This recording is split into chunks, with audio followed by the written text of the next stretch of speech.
Okay, I'll call to order.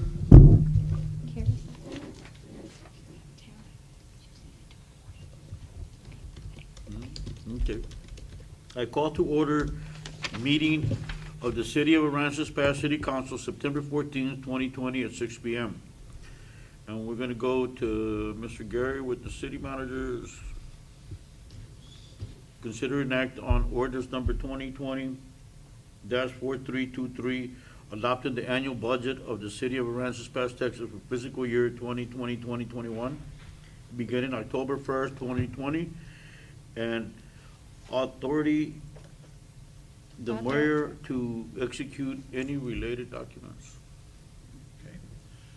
This document, Mr. Mayor and Council, you and staff and members of the public have been working on it since the spring, actually. It's involved a lot of people, and it's we believe, a very strong budget. And this is the time, it's in September, where you act on the budget. We've discussed it many times. If you have any questions, feel free to ask. But otherwise, we're going to ask that if the mayor and council agrees to move forward with a vote on the budget. If you have any, but we'll be happy to answer any questions, of course.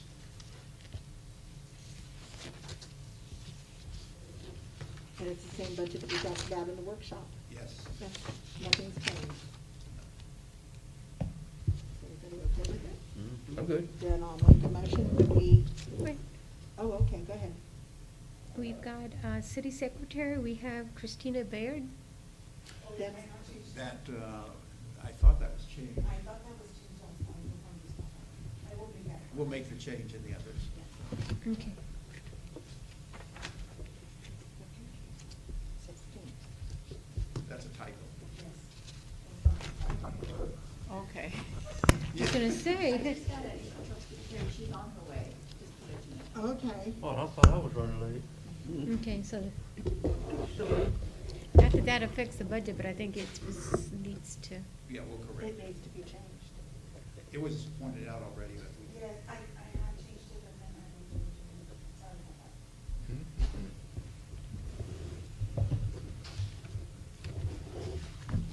that. Okay. Should we wait for Gary or just continue? She said just continue. Okay. I will make a motion that we approve ordinance number 2020-4323, adopting the annual budget of the City of Aransas Pass, Texas for fiscal year 2021, beginning October 1st, 2020, with the change that the city secretary is Mary Juarez. Second. All in favor? And Aye. a roll call vote is required, so I'll do a roll call vote. Okay. For passage of the ordinance, Councilmember Abrego, Yes. Councilmember Ellis, Yes. Mayor Pro Tem Moore, Yes. Mayor Gomez, Yes. the item passes. Okay, now we're gonna go to consider an act on ordinance number 2020-4324, levying the ad valorem rate of .799194 for fiscal year 2020-2021, and authorizing the mayor to execute any related documents. Mr. Mayor and Council, this is the time of the year where you act on the ad valorem rate, the property tax rate. It is the same as last year. There's been no increase as far as the property tax rate goes. At the number you see before you, 0.799194, because of annexation, because of possible improvements to homes. Maybe some people will have an increase in their rate because of those issues, but the rate stays the same. And it's can also be pointed out that there may be an increase as far as revenue goes, and there will be an increase as far as revenue goes. We'll be talking about that later. But the property tax rate remains the same, which is an important point.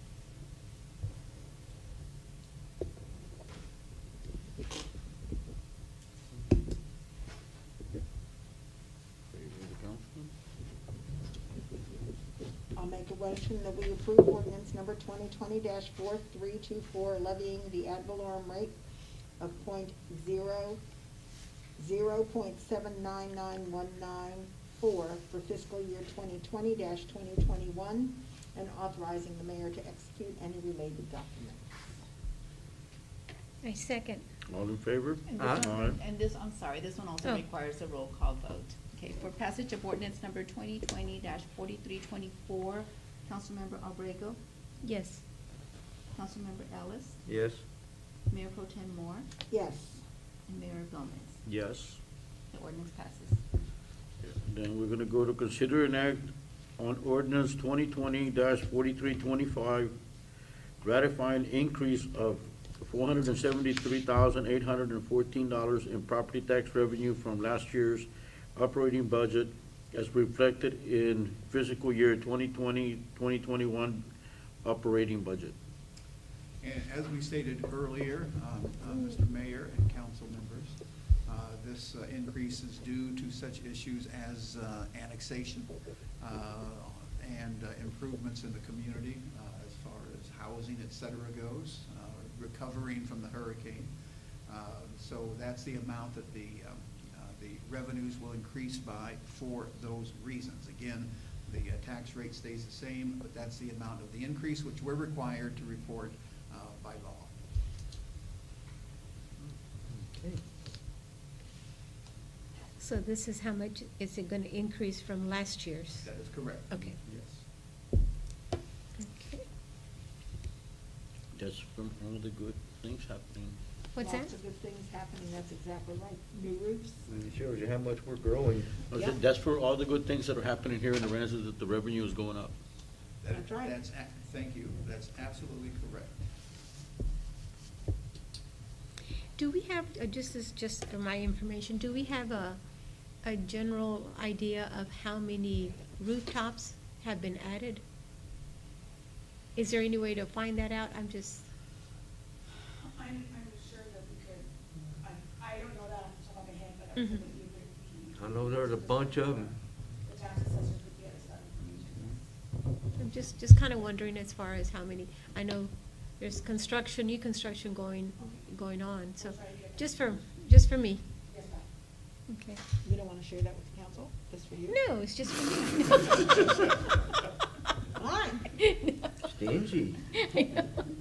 No, I just think it would be great for us to just to Yeah, get 'cause I know a there, number. I don't know the number. There's a bunch of them, 'cause I don't care what street you go down, there's multiple houses being built any street you go down. And renovating, a lot of Yes. remodeling that's going Oh, on, man, and there's- that's going to increase the That increases Yeah. also the appraised revenue value, coming in, yes, uh-huh. I tell you, there's houses in town that have never looked as good as they do now in my entire lifetime. I've seen places that have never looked good in 50, 60 years. I go, wow, that's the same house. Staffing and Commercial is a good example. That one right there by the Yeah, you're light. right. That's a good, perfect example. Mhm. Okay. Yeah. Okay. Okay, with the council. So I make a motion, we approve ordinance 2020-4325, ratifying increase of $473,814 in property tax revenues from last year's operating budget. Oh, second. All in favor? Aye. I'm sorry, Oh, another roll call. roll call? Okay. For passage of ordinance number 2020-4325, Councilmember Abrego, Yes. Councilmember Ellis, Yes? Mayor Pro Tem Moore, Yes. Mayor Gomez, Yes. the item passes. Okay, now we're gonna go to discussion items, which is the report of debt service, Sandra Garcia, Director of Finance. Da-da-da-da-da.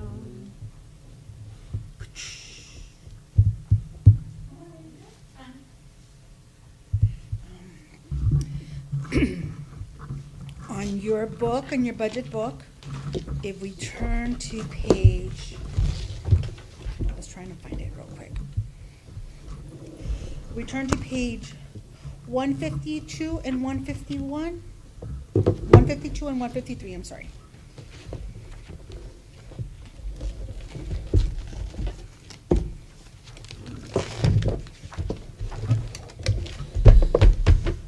On 152, you'll notice This is the general debt schedule for the general fund only, and then I will turn to the what's in the water fund.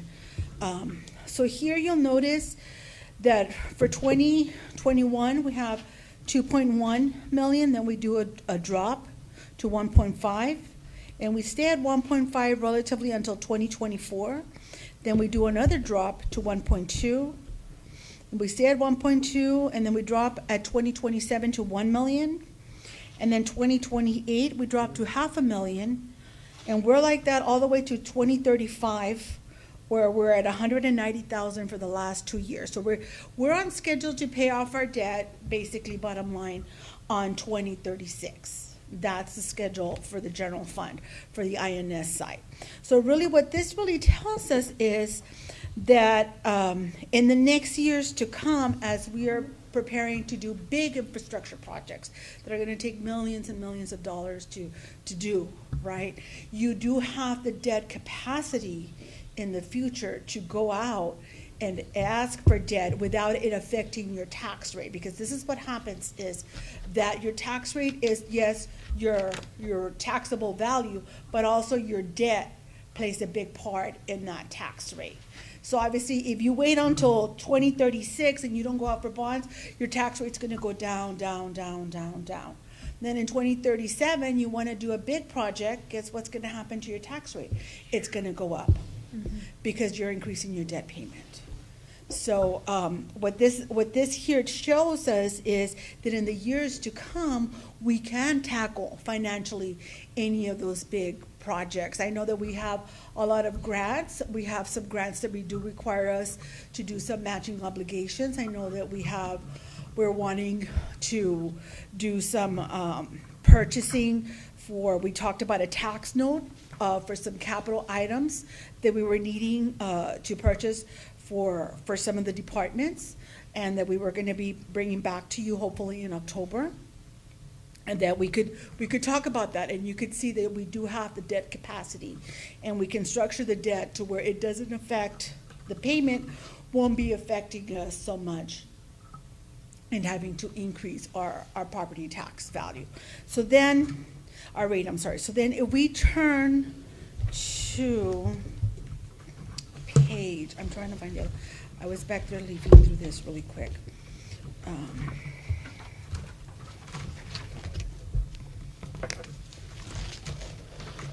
Is it 177?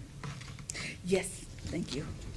If we turn to page 177 and 178, 177 is a graph representation and just the same thing.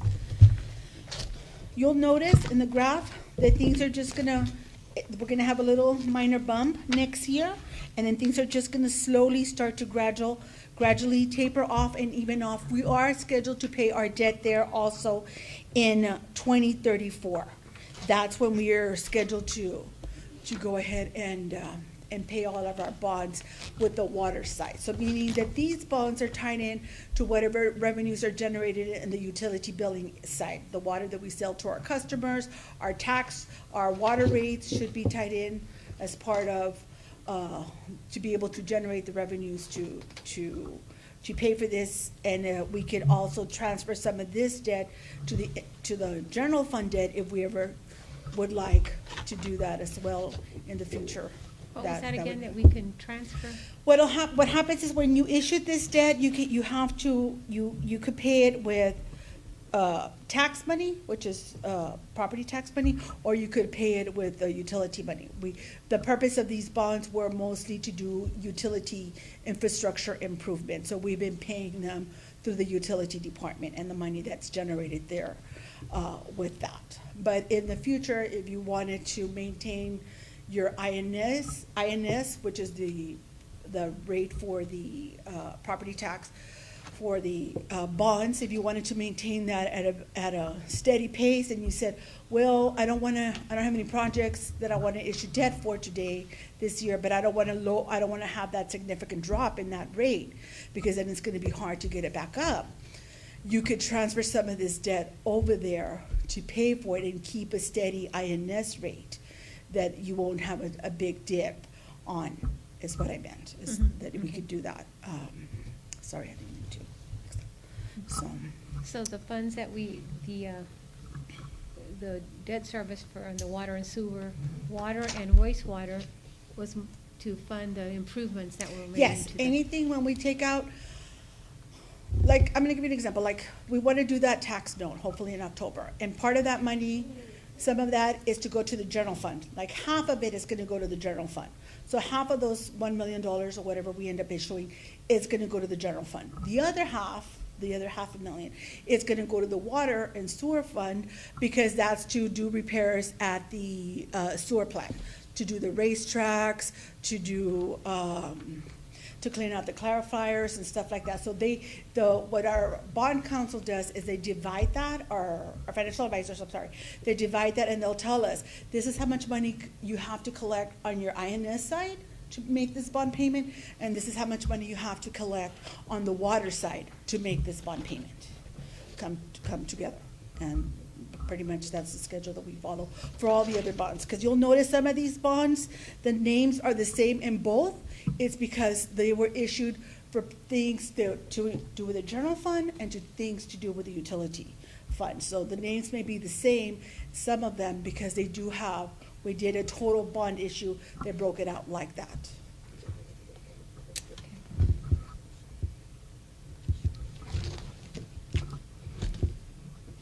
Gary? So what is I just have a question, sorry. What is the percentage of the general fund that you want to stay below in order to make sure that the city is okay? Not to get too debt heavy. Okay, like your fund balance or your INS rate? I don't understand. Well, like for instance, if you get $100, Uh-huh. just as an example, $100, Mhm. you don't want to spend $75 of that to pay for debt service. And only Correct. have $25 to operate. So what is kind of like on the $100 scenario, what would it be that we want to stay below this? Right now, I don't think that you want to go above what you were at. We're like at 33%. Okay, that's what I think that we're like at 30% or 20, well, not even 33, we're like in the higher 20s, because the tax rate is 79, and of that, 31 cents goes to debt. So, yeah, you don't want to be that high right now. So I wouldn't feel comfortable,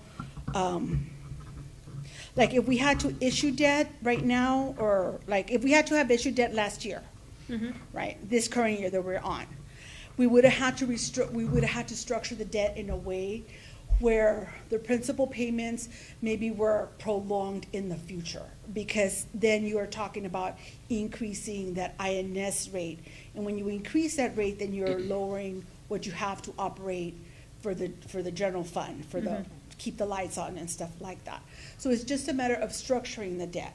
But it's also being aware of how much debt, but I would say I wouldn't go beyond what we're at right now. And that's about 33. Unless our values go up, that gives you more room. But if things stay the same, for right now, it's a very comfortable place. I don't know, Gary, what are your thoughts on that? No, I agree. Right about where we are now would be perfect. And I know that Gary's been very cognizant of that, and every time that we go and we've come before you to issue debt, it's been analyzed to see how is it going to affect the bond payment? When are those bond payments going to happen? And can we afford it? How much more money are we going to have to collect to be able to make that happen? So we try, if you notice, I wish I had done it for the years past, but if you notice, like for example, let's stay on page 178, you'll notice that 22 and 23, they're about the same, $800,000. Then you have that drop to $500,000 for a couple of years. And then you have a drop further down after that to $400,000 until we finish paying out the debt. So it's when you get these drops that you can say, okay, what projects do we need that we have in the back burner that we can, we can afford, in essence, to go out and issue debt. Because you're right, you don't want to be too debt heavy. You don't want to have, because then you're going to struggle Right. to make those And I think debt that was a payments. situation we were looking at with Harvey, with that. Yes, because with Harvey, what happened was, it was a perfect storm, because we didn't have the fund balance, the reserve. It's like a savings account. Right. We didn't have that. Harvey hit in August, thank God we had already done our debt payment, because they're due on the 1st. So you didn't have debt until your next payment until February 1st. So you had some time there to collect your property tax, and that was our main concern. How were people going to pay? Were people going to have the money to pay their property taxes in January? Because the way we set up our bond payments is we pay in February the 1st and August the 1st. So we collect from when you get your bill all the way to January, and all that money, we set it aside to make that first big bond payment. And then we continue to collect and set aside until we have enough money to make the August payment. And then once that's fulfilled, then yes, we start drawing down on that money to use to keep the lights on. But we're able to do that because we have the fund balance, we have the reserve that can keep us going until we build up that amount. And then, okay, we have the bond payment. Now we can draw down that money and replenish our reserves with that. So that's how I've been doing it here since I started, because it's very important to make your bond payments. Oh, yes. You don't want to miss your bond payments. So I've always had my priority in making sure that we had our money to make our bond payments, and we had that money in the bank ready to go. When I could tell you that by February maybe of this year, we had the money for the whole year. So That's awesome. yeah, we were. Yeah. Yes. So- And the reason why I was asking is because, I've had some people approach me saying that they were concerned with all the debt that the city was incurring, and just wanted to make sure. I said, well, I'm sure we have a percentage that we don't want to go above that because of making sure the money is there. Yeah, So- and you have to, and it's hard to tell people, it's hard sometimes, we have to issue debt to make the big projects happen. Yes, true. Because unfortunately, we don't have the money to make a $13-14 million project happen. And the only way you're gonna make that happen is by issuing the debt. But you have to issue it responsibly. Oh, yes. And saying, can we afford it, and structuring the debt in a way, and the payments, and talking to your financial advisor. The SAMCO people are very good. They work with us. They have these schedules. They're the ones that provide them to us, and they know when we have a drop-off, how we can structure the debt so that, we're not gonna be hurting for money in the future. So is there any city that you are aware of that has this millions and millions and millions of dollars in reserve that can just make these projects without having to worry about anything? I know after Harvey, some of our neighboring cities did have a lot of money in the bank to pay a lot of their big vendors. Like at that time when Harvey hit, our biggest vendor was, what was the trash company, Absolutely. the debris removal people. Yeah. And the okay. debris removal monitors, to monitor the debris removal people. Two biggest vendors, it's like $8-9 million spent there. Some of our neighboring cities had that money in the bank to pay those people. We were not lucky, I don't know if I should say this in the meeting. I had to call some of our vendors and say, hey, San Patricio Municipal Water, big example. I want you to continue selling me water, but I can't pay you. Well, that was the state that we were in, and thank God that I want you to continue selling me the water, but I can't pay you right now. But I will pay you. I just can't pay you. Yeah, but look where we are 3 years Right later. now, the money is being managed well. Yes. Now, night and day. They're due on the 15th. I make sure they get paid on the 15th. Everybody gets paid on the 15th. The debris removal people also, they had to wait for their money because we didn't have the cash flow to make that happen there. But they were very patient and gracious with us, and they knew, you have to be honest with them of what the financial situation was Sure. going into Harvey. And I feel that we're in a much better place Yes. financially than we were back then. And it's been a struggle getting us to this budget and getting us here, but we're We're very here. blessed with Gary. Point out also that you probably noticed that with this budget, it marks a watershed year for the city. What I mean by that is it poises us for the future. And it's just ironic, all these things are coming together at the same time. The fund balance, probably the largest in the city's history. Wrapping up FEMA, we're wrapping up all of that work, and we have the match covered. Grants are moving ahead, sizable grants that we're now on the planning stage for. And as you just heard, and it's no small point, the debt, you saw the decline in debt over the years, begins next year, that decline. That allows us to do the projects that Fernando needs and other department heads need to move forward with serving the public. And that's the reason we do debt, is to serve the public with infrastructure, et cetera. But with this budget, as I said, it's a watershed year. We're poised for the future. We are ready to go now because of the work of the mayor and council, staff, and citizens also. So it's really a noteworthy budget. It really is, looking at the future. So we appreciate the work that you folks have put in it, everybody up there on the dais, and we'll continue to work hard on that to keep all these things moving forward. The debt, keep it low, and fund balance, strong budget, et cetera, et cetera. It is a watershed year for us. And that's all the criteria. Well, that's good. I'm That's glad good, I that like we're, that. Yes, so, y'all Thank you. have, that's good. y'all are gonna be quizzed on this tomorrow. Yeah. Mayor, did you take The mayor, notes? better be ready. It'll be an open book. All right.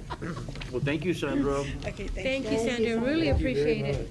much. Okay, now we're gonna go to the 2020 trunk or treat event and possible direction. We're gonna go east. Evening, Mayor and Council. Wanted to bring this and discuss it with y'all. At first, we were already canceling it completely. We started looking back at it. We've gotten a lot of calls from people that sponsor it every year, wanting to know if we're ready for them to send stuff, if we're having it. We're getting a lot of calls from the residents too that want to know if we're going to host it. So wanted to bring it up for discussion. I know we can't have the full event like we do every year because there's over 1,000 kids alone that come through there. So we're thinking maybe we do a drive-by that they remain in their vehicles, and we have prepackaged goodies that we just hand base. And what we'll do, what our thought is right now, is kind of like the food drives. We'll have someone going ahead and asking the vehicles how many children they have and marking their windshield with a number. So when they pull up, we already know how many baggies to give them. And everybody has to require to wear a mask. And they just drive up, give them the bags, they drive through. We can still set up our decorations along the roadway so they have stuff to look at while they're waiting. But I wanted to bring it for discussion with y'all, see what your thoughts are, and if is this something we should move forward with or not. And you're gonna let businesses do their cars and hand out candy? We're getting too? limited because we've been getting close to about 100 cars already, and I don't think we can do 100 cars because we want to keep 10 to 20 foot spacing between each vehicle. We will still allow them to decorate their vehicles so as they're passing by, they can see the decorations, and then we'll have our decorations that we use for the event. And like I said, it will be simple. No more food vendors this year. No hay rides. It's just straight through driving, pick up your goodies, and drive out. And where did you say at? Right now, I have to coordinate with depending on what happens tonight. I'm going to go coordinate with a contractor right at the harbor. Oh. Allen should be paved and ready to go by the time the event comes, the Okay. portion they're doing. So if that's ready, thinking we'll have the cars backed up to the curb, That'd be and the nice. other vehicles would just drive through Allen, turn around in the parking lot, and drive right back out. But we still need to look at logistics on that. Wanted to know first if we're going to proceed or not. I think the kids deserve it. They've I think it's a lost great enough this idea. year, And I think that, there are businesses that I've talked to that said, how do we get involved with trunk or treat? Because they feel the same way, the kids. Mhm. So we don't wanna, I understand you can't have 100 businesses participate, but I think you're gonna end up with some businesses that definitely wanna participate, and we have to find a way for them to do that. Okay. We can keep our fingers crossed that everything is lifted by that time. Yes. Yeah. Wouldn't that be nice? No, it's before the election. It can't be lifted until after the election. We'll be lucky that stuff's out of here in a year. So I'm just, I think it's a good idea to. Yeah, and we'll put something better logistic-wise in a plan in place and bring it back to y'all for final approval, but just wanted to know if we should consider moving forward with it or just wait until next year. No, I agree with Gotta you. move forward for the Mhm. kids. Yeah. Yeah. Yeah, 'cause we got we got about a month to prepare everything, Mhm. so, Mhm. Plenty of time. okay. We'll What put do you something do together and between bring 8 it back. at night and midnight? Come on. Or 6 in the morning when you have to report to work, right? All right, Thank thank y'all. you. Thank you. Okay. Okay. All right, where Make is a it? motion that we adjourn this meeting. I'll second. All in favor? Aye. Do we need a roll call on this one? No, I'm just- No.